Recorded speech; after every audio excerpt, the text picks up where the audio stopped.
Hi, welcome back to the Berlingo micro camper. Here's a few updates of things that we've been doing to improve it. We've now got a sink and a tap, and we thought we'd share it because it's a cheap and effective way of getting a sink in a micro camper, really. There's a few other bits and pieces that we've done as well. We'll start with the sink. So this was pretty much done for the cost of about £30, I would think. So we've basically brought a collapsible bowl, which does come out, a piece of wood that we've had laying around that we cut out, obviously, so that the bowl goes in there, and then we brought some collapsible shelf hinges. So it basically goes up to there and then clicks in, and then it's actually really strong, and then the bowl just pushes in there. Now this bowl was £8.99. We'll put all the links for everything we brought, we'll put them in the description if anyone would be interested. But it's got this, so you basically just push it and it's sort of ready to go, really. And it's got this plug in there. I don't know why we brought the one with the plug, because as you can see, it wobbles around. It's not very good. So I reckon if you got a fork or something caught on there, we tested it the other day, didn't we? And it actually leaked a bit. So we're probably going to silicone that shut. And then we just literally, for another about £10, I think, hand pumping tap that just runs down into the cupboard into a bottle. Obviously the wastewater, we'd just pull it out and either put it down a drain or tip it into another bowl or bottle. So to fold it back down, obviously your bowl will be emptied first. Put it back down. That can actually stay in there. So to actually collapse these, you just click the two levers on there and it just goes down nice and tight, and it just sits like that. They're played with mosquitoes at the minute.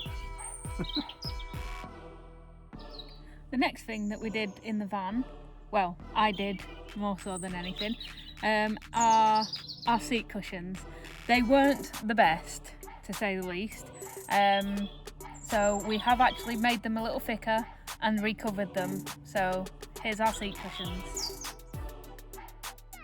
As I said, we've recovered them. They're a lot lighter now. It makes it look bigger in here, I think. And I got a lovely new machine that does all the nice stitching. So I had to obviously try it. So the first thing we did was recover the seats. We have got extra foam in these now to make them more comfortable, as you could actually feel the slats underneath somewhat. So yeah, we've recovered them, put some extra foam in there, so they're now really comfortable. And we've got it in the corner seat mode at the moment, haven't we? Yes. So we can actually have it like that. That's where we store our blinds when we're not using them. And as you can also see, we had a slight issue the first time we actually used this van to sleep in, and that was the cushions separating in the night. So what Gary has done is he's made this little lip, and as you can see, it doesn't hit your legs, it doesn't interfere with seating or anything, but it does need painting, so it's not quite finished. But we have got a lip on there now to stop the cushions from falling off. And we've got a new light. New lights. And we've got, behind Melissa, USB. an extra USB. One just wasn't enough. No, definitely not. Another thing we've added is these blinds. Melissa actually made these because she's got a couple of machines and a new machine now, and they're actually insulated as well inside, and Melissa will show you how they work. If anyone's interested in any, send us a message. I'm sure she wouldn't mind making a couple of sets. So we were toying with a couple of ideas on how to actually fit the blinds, how they would attach, and we thought about maybe the sucker pads, but getting hold of them was proving to be a little difficult, and they only came in tiny packs, didn't they? Yeah. So what we came up with in the end was, I don't think I've got the pack in here, have I? No. What we came up with in the end was these little popper buttons. You can get them for clothing or anything like that, and all they do is pop off, nice and easy. And then they've got the screw in attachments on here. You can screw them into your plastics, you can screw them into your metal frames, as long as you are fully aware of what is behind, as we wouldn't recommend anybody screwing in anywhere where there might be electrics. Or... We was thinking of actually buying the sucker things, wasn't we, and you sewing them in. Yeah. Probably be better than drilling holes everywhere. So these back ones are fine. These back ones have just gone into the plastics. The plastics are still removable with these on. The front ones did actually have to go into the frame of the door, but as we know what's inside there, we risked it and screwed them in anyway. But yeah, just to put them back up, you just find the poppers, pop it back up. Now I am in the process of having a brainstorm, just because our windows have these and I don't like these at all. So my brainstorming is now to take them all back down again and just slightly redesign the blinds so that they go around these, because there is tiny little gaps that I don't like. And you was going to use the overlocker machine around the edges, wasn't you? Yeah, so I could get a nice pattern on it. Have a nice pattern, different coloured patterns on the outer edge. The window is still accessible fully with the blind up. You can open and shut the window. But they work really well, don't they? And we're going to also obviously test them a bit more first. Yeah. I don't like the back one, but... Also, along with the blinds, we toyed on the idea of doing blinds for the front windows, or whether we should just have a sheet, because... I've been bitten again. Sorry. Because our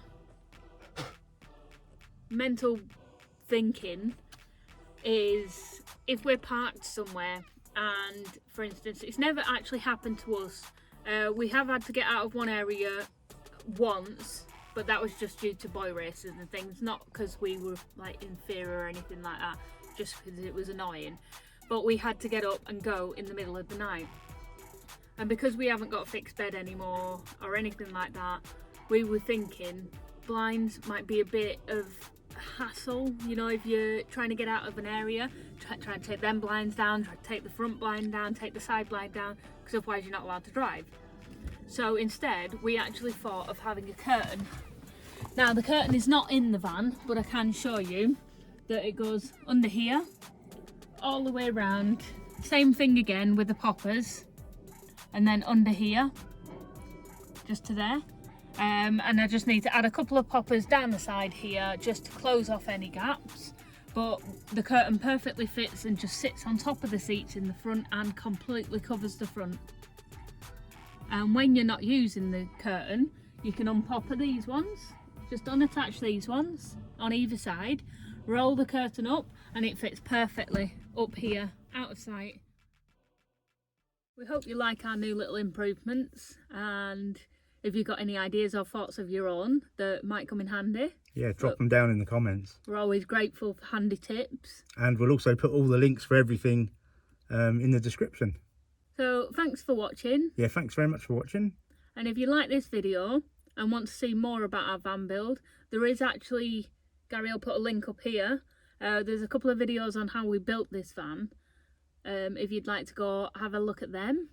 If you're not subscribed, please consider subscribing. Give us a thumbs up. Give us a thumbs up. We love our thumbs up. If you liked it. And we love reading all the comments as well, so please leave a comment down below.